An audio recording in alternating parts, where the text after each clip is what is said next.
안녕하세요. 네, 오늘 독서심리치료사에 대해서 설명할 이재현이라고 합니다.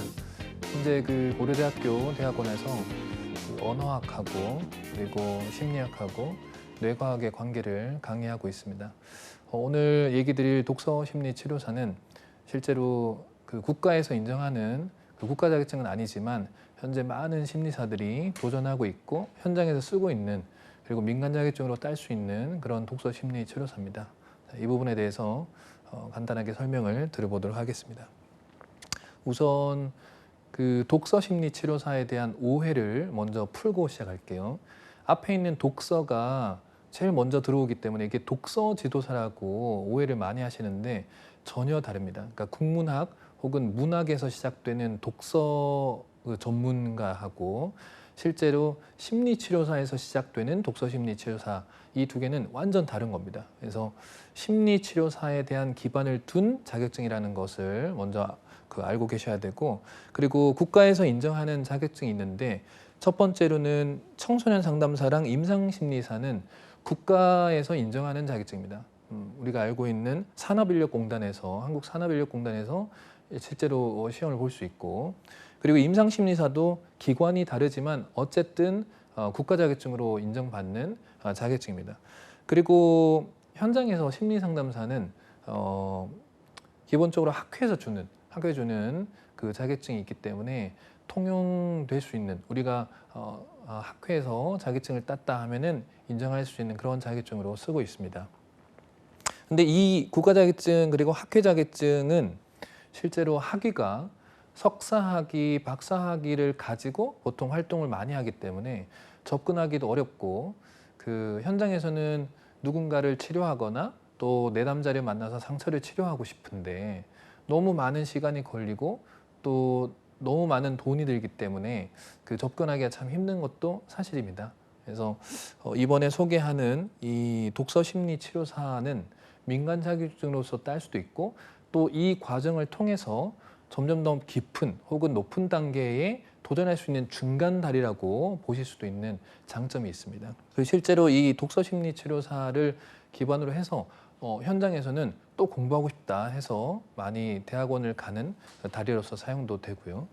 그리고 이전에 있는 청소년 상담사, 임상심리사, 상담심리사 이 자격증들은 병원, 즉 임상심리사는 병원에 많이 있고 나머지 센터나 우리가 알고 있는 시청 혹은 여성가족부 산하에 있는 많은 기관들이 있죠.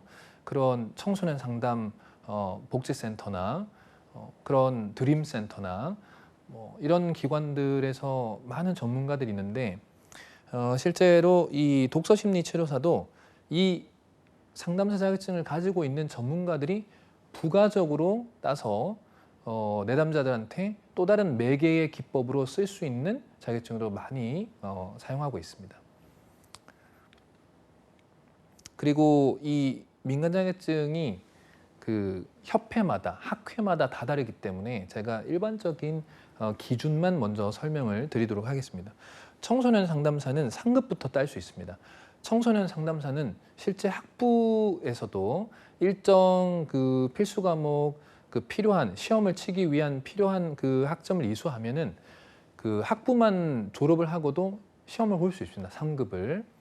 그런데 이제 3급 말고 대부분은 석사 과정 올라가서 2급을 취득한 이후에 활동을 많이 하고 계시고, 그래서 상급 파트에 보면은 발달 심리, 집단 상담의 기초, 심리 측정 및 평가, 학습 이론, 학습 상담 이론, 청소년 이해론, 청소년 수련 활동론, 아주 기본적인 학부 과정에서 배울 수 있는 저런 과정을 듣고 자기가 학점만 이수하면은 학부만 있으면 학사 졸업장만 있으면 실제로 볼 수 있는 것이 청소년 상담사입니다. 그래서 상당히 많은 분들이 도전하고 저 자격증으로 이제 상담을 하고 있죠. 하지만 중요한 거는 청소년 상담사, 임상심리사는 기본적으로 2급 이상들은 대부분 다 현장에서는 석사 이상으로 하고 있다는 것.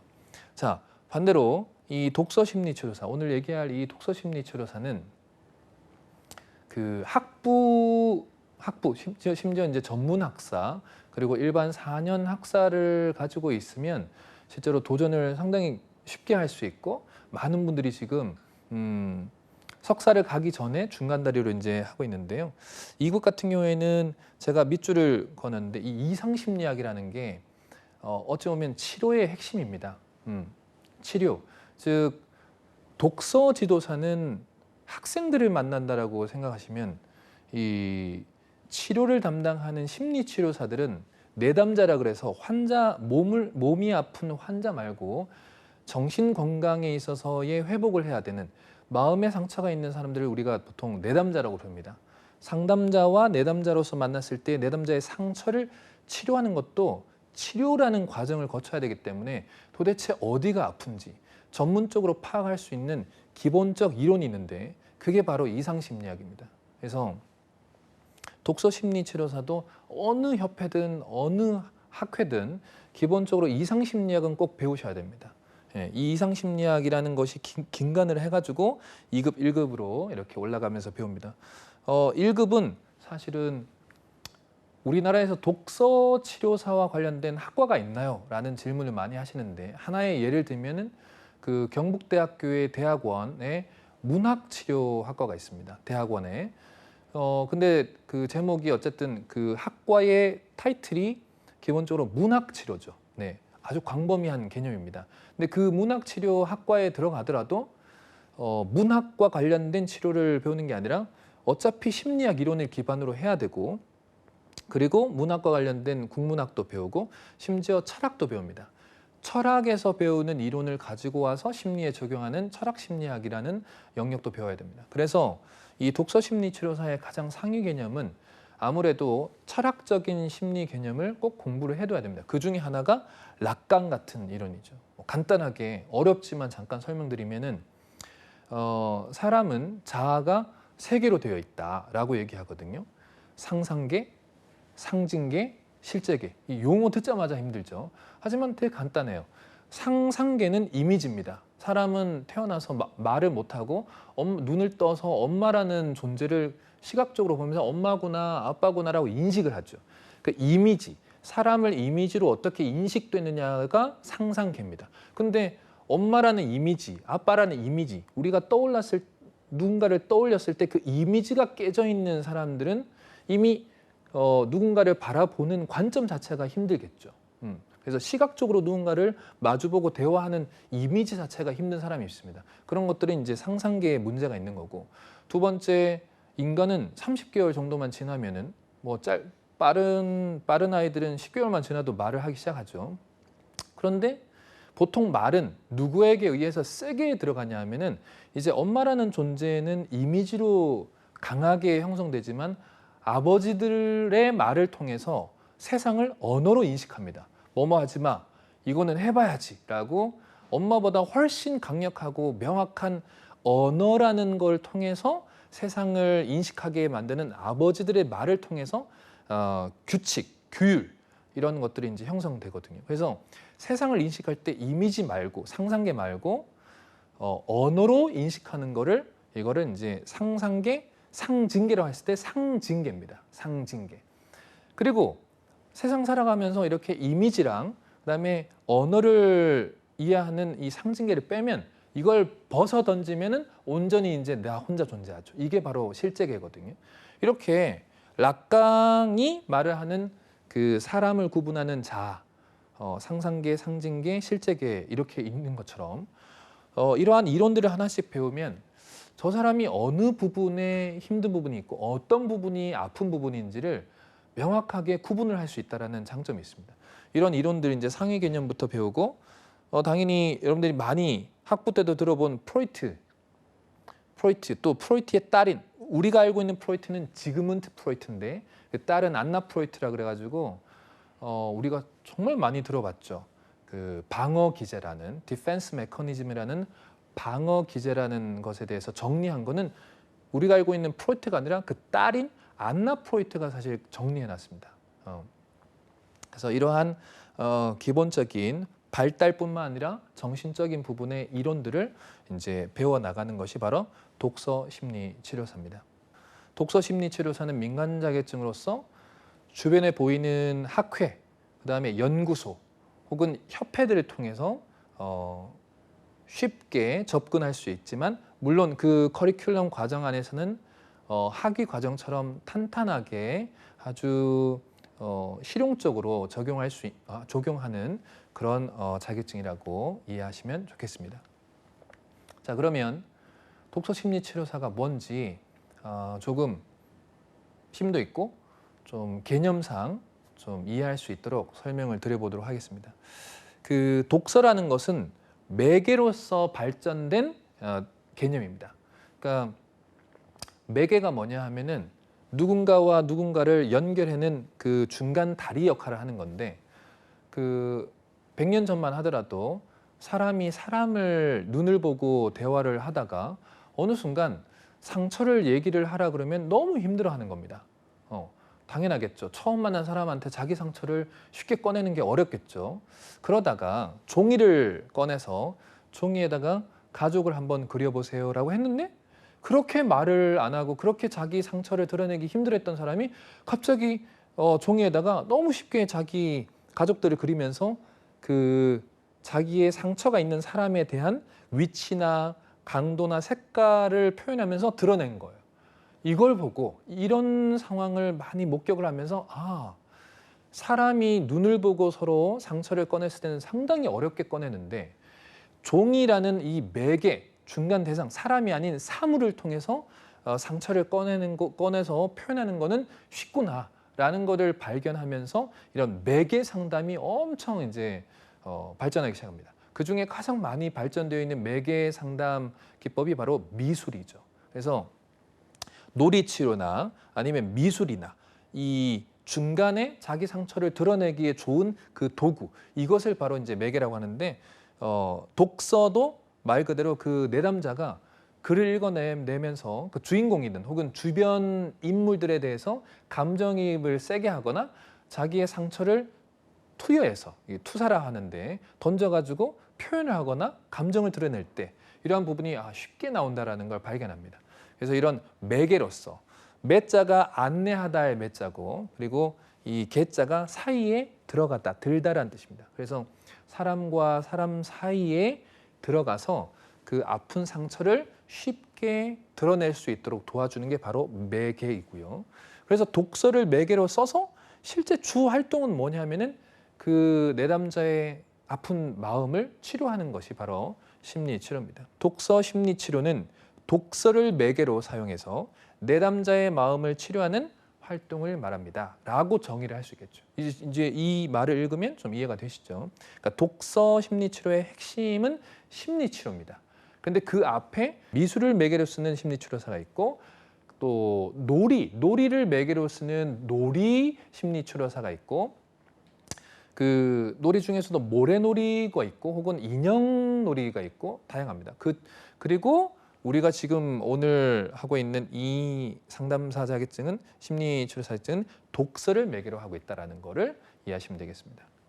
자, 그러면 여러분들이 아직도 심리치료센터 혹은 상담센터, 그러니까 마음이 힘들다라고 했을 때 도대체 어디 가서 치료를 받아야 되는지 많은 분들이 아직 우리가 그 개념이라는 거를 갖기가 좀 어려운 시기이기도 합니다. 왜냐하면은 그 병원이라는 곳이라는 장소와 병원에 의사가 있다라는 의사라는 개념은 너무 확실하죠. 병원은 어떤 곳이고 의사는 어떤 치료를 하는 사람이다라는 게 우리가 너무 많이 봐왔고 그곳에서 실제로 경험이 많기 때문에 인식도가 상당히 강하고 명확합니다. 하지만 심리치료에 대한 장소, 심리치료 센터가 어떤 곳인지, 심리치료 센터에 가면은 상담사가 어떻게 사람의 마음을 치료하는지에 대해서 경험도 없고 사전적 경험 자체가 많지 않기 때문에 이런 개념이 없어서 그 이해하기가 어려운데, 그래서 제가 유사하지만 다른 그 병원에서 치료하는 치료 단계를 정확하게 비유를 하면서 설명드려 볼게요. 우리가 병원에 가면 3단계로 치료합니다. 가면은 의사분이 환자한테 이렇게 묻죠. 어디가 아파서 오셨나요? 라고 묻고 진료 보는 거를 문진이라고 합니다. 문진, 묻고 진료 본다 해서. 그러면은 환자가 배가 아파서 왔어요 라고 신체의 머리부터 발끝까지 어느 부위가 아픈지를 자기가 인지를 해서 얘기를 하죠. 그러면 문진이 정확하게 이루어진 겁니다. 근데 너무 아픈 환자가 있죠. 어디 아파서 오셨습니까? 라고 했는데 모르겠어요. 그냥 다 아파요. 라고 자기가 어디가 아픈지 모를 정도로 많이 아프다라는 거는 인지를 못할 정도로 크게 아프다라는 거죠. 그러면 빨리 이제 큰 문제가 있으니까 빨리 뭐 수술을 하거나 해야 되겠죠. 빨리 알아봐야 되죠. 그런 것처럼 1단계 문진을 하는 이유가 확실하게 본인이 어디 아픈지를 인지하고 있는지를 알아보는 단계입니다. 요즘에는 문진지라 그래가지고 종이에다가 진료를 받으러 온 목적에 어디가 아픈지 이런 걸 쓰게 돼 있죠. 네. 그래서 문진을 하는 거고 2단계는 뭐냐 하면은 보통 예과 2년, 본과 4년, 1년 인턴, 4년 레전트 이런 그 전문의를 따기 전 과정 속에서 의사들은 2단계의 그 환자를 보는 2단계에서 4가지를 순식간에 하게 배우는데 그게 뭐냐 하면은 눈으로 뭐 배가 아프다고 했으면은 배를 눈으로 보는 겁니다. 그럼 눈으로 보면 실제로 배를 눈으로 보면 그 상처가 있는지 아니면 색깔이 뭔가가 빨간지 이런 거를 눈으로 볼 수 있죠. 눈으로 보고 진료를 보는 걸 뭐라 하냐면은 시진이라고 합니다. 시진. 볼 시자를 써가지고 보고 진료를 본다. 그리고 난 다음에 갑자기 청진기를 바로 귀에다 대고 바로 청진기를 그 환자의 아프다라는 곳에다가 되죠. 뭐 배가 아프다면 배에다가 되죠. 왜? 장기의 그 장음을 들어봐야 되니까. 그리고 난 다음에 장음을 듣고 이상하게 빨리 뛰는지 천천히 뛰는지 뭔가 장음을 듣고 소리를 듣고 그리고 난 다음에는 손을 그곳에 갖다 대고 때려보죠. 실제로 신체에다가 손을 쳐서 보는 거를 타진을 합니다. 때린다고 해서. 그리고 난 다음에 손바닥으로 온도를 체크하죠. 이걸 촉진이라고 합니다. 그래서 시진, 청진, 타진, 촉진. 보고 진료하고 음을 듣고 진료보는 청진, 그다음에 때려서 확인하고 그다음에 온도를 확인해서 촉진하는 이 4단계를 순식간에 해서 진짜 환자가 아프다라는 것을 확인하는 거죠. 몸으로. 그리고 난 다음에 3단계가 뭐냐 하면은 이게 다 끝나고 나면 이제 뭐 머리로는 MRI나 엑스레이나 이런 걸 찍고 이제 또 뭐 소변, 대변, 피 검사 이런 것들을 검사를 하는 단계가 바로 3단계입니다. 자, 이렇게 우리가 병원에 가면 정확하게 이 그 플로우가 있죠. 흐름이 있죠. 1단계는 문진, 2단계에 3단계 검사를 한다라는 게 명확한 것처럼 바로 심리 상담도 즉 심리 치료라는 단계도 정확하게 이 3단계 이상을 거칩니다. 대부분 그 독서 심리 치료사로서 심리 치료의 과정의 1단계는 그 학생이든 혹은 내담자로 상처가 있어서 오는 사람이든 이 사람이 도대체 어느 쪽에 관심이 있고 어느 쪽에 의심이 있고 어느 쪽에 지금 힘들어하고 어떤 부분이 자기가 상처가 있는지를 먼저 문진하는 겁니다. 예약을 하고 난 다음에 상담 신청서를 작성하는 거죠. 저게 똑같이 문진하고 똑같습니다.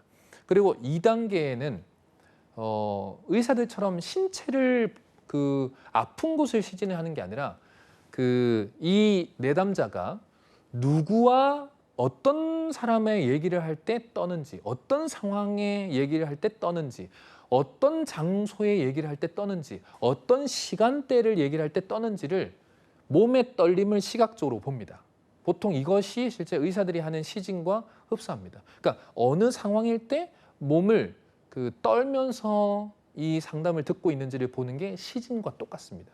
두 번째, 내담자가 말을 하는 그 말의 속도나 말의 높낮이나 말의 이 개념들을 듣는 것. 우리가 정상인이면은 자기의 말 속도와 높낮이와 이것이 적절하게 리듬을 잘 탑니다. 강조할 때는 강하고 높게 그리고 자기가 편안하고 차분하게 얘기하는 편안한 상태든 차분하게 얘기할 때 그리고 집중할 때랑 산만할 때 긴장할 때랑 이완할 때에 자기의 표현 속도나 높낮이가 상당히 건강해야 되는데 이 소리 자체가 들릴 때 이미 불편한 소리다라고 하면 이 내담자는 어떤 문제가 있다라고 파악을 하는 거죠. 그리고 이렇게 시진 청진도 하고 2단계에서 앞부분에 얘기한 것처럼 타진하고 촉진을 하는 것, 타진은 어떻게 때리냐, 어떻게 내담자를 뭐 때릴 수가 없죠. 의사들처럼 어느 아프다고 하는 영역을. 이게 뭐냐면은 직면시키는 겁니다. 그러니까 아프다고 하는 대상에 대해서 실제 그 사람이 있다고 생각하면 어떨 것 같아요라고 이 상황적으로 이 사람을 때리는 겁니다. 이걸 직면이라고 하거든요. 그럴 때 이분이 이 상황을 정말 회피하는지 아니면은 거부하는지 이런 방어를 상황을 보면서 어느 정도로 심하게 힘들어하는지를 확인하고 그리고 마지막 촉진이라는 건 온도를 체크하는 건데 아까 첫 번째 시진청진처럼 이 사람의 말의 온도, 그 행동의 온도, 혹은 이 사람의 말 이런 그 표현하는 그 말의 표현법의 온도 이런 것들이 이제 체크하는 거죠. 그리고 나서 세 번째 이 심리 검사라는 거는 심리 검사는 상당히 다양합니다. 그러니까 그 전문가들이 석사 이상의 전문가들이 쓰는 그 MMPI나 TCI, MMPI라는 게 어떤 거냐면은 MMPI, M은 미네소타라는 대학교에서 두 번째 M은 그 멀티페이식이라고 다면성 하나가 아니라 건강 염려증부터 우울증, 그다음에 연극성 장애, 뭐 반사회성 뭐 이런 것들을 쭉 배웁니다. 이런 것들이 이제 임상척도라 하는데 이런 9가지의 이 사람의 다양한 이런 면에 문제가 있는 거를 personality inventory 그 한 개인의 인성에 있어서의 검사를 한번 해보겠다 하는 검사지인데 이거는 최소 석사, 심리학, 교육학, 그다음에 상담학 관련 석사가 있어야 이거를 석사 끝나야 볼 수 있는 거거든요. 그래서 이런 것들이 이제 임상심사들이 보통 사용을 하고 또 석사 이상에 된 사람들이 쓰는 건데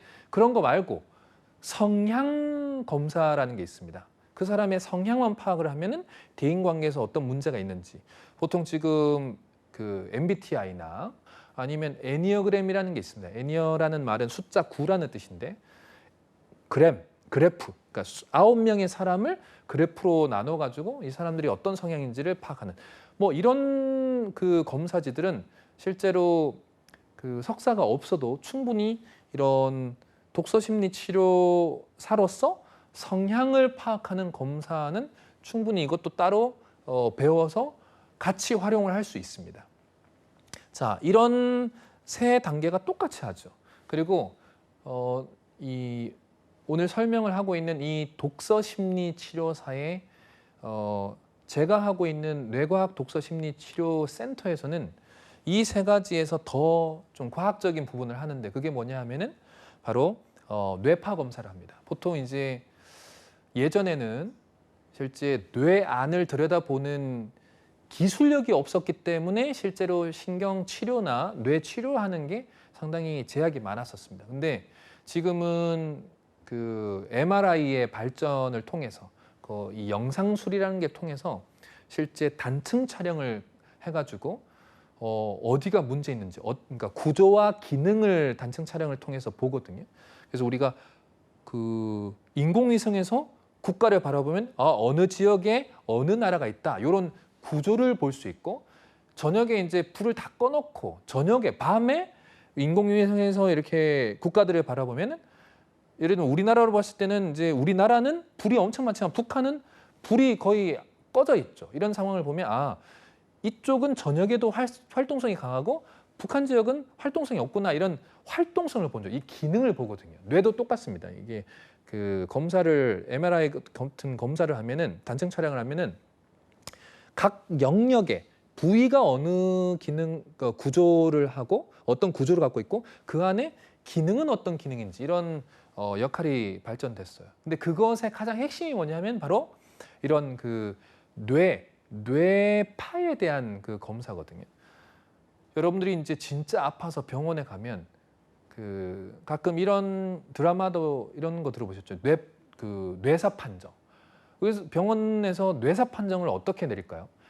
뇌사 판정은 오직 기준이 그 뇌파입니다. 뇌파. 그러니까 우리가 살아 있는 뇌인데 뇌가 죽어 있다라는 걸 어떻게 아냐? 그러니까 안 움직인다고 이 사람이 죽었냐 안 죽었냐를 판단을 할 수 없습니다. 뭘로만 판단하냐면은 뇌파가 그 파동이 없을 때 뇌사 판정을 하거든요. 근데 그 뇌파가 있습니다. 뇌파는 델타파부터 쭉 내려가서 이제 감마파라는 아주 센 뇌파가 있는데 그 5가지의 그 흐름을 파악을 해서 이제 실제로 집중력이 있는지 아니면 집중을 못하는 산만한 상태인지 아니면 이 사람이 긴장을 하고 있는지 아니면은 아주 편안한 메디테이션, 이완된 상태에 있는지 이런 것들을 실제로 독서를 할 때 이거를 검사를 합니다. 헤드셋을 써가지고. 자, 이렇게 측정 과정, 심리 측정도 하고 이 단계를 거친다라는 게 바로 독서 심리 치료사의 과정인 것입니다. 자, 그리고 심리 검사, 독서 치료를 하기 전 단계에 이 심리 치료 검사에는 뭐가 있는지 아까 제가 저기 보시면 MMPI라는 거는 선명했죠. 네. 근데 MMPI 이게 A가 있고 2번이 있는데 2번이 성인이고 A는 청소년형입니다. 저렇게 청소년의 검사를 하는 문항과 성인을 검사하는 문항이 다릅니다. 그래서 이런 검사를 하고 도대체 뭘 확인하려고 이 검사를, 심리 검사는 꼭 해야 되냐, 독서 치료를 하기 전에. 이 사람이 실제로 어떤 문제를 갖고 있는지에 대한 명확한 그 상처의 그 명칭을 우리는 갖고 목표가 이거를 치료하겠다라고 목표를 잡고 시작해야 되기 때문에 아셔야 됩니다. 이 그 내담자의 문제, 성격, 기질, 인성의 문제가 있는 이 내용은 도대체 어디서 배우냐, 독서 심리 치료사가 될 때는 바로 제가 처음에 강조했던 이상심리학이라는 이 이론에서 배웁니다.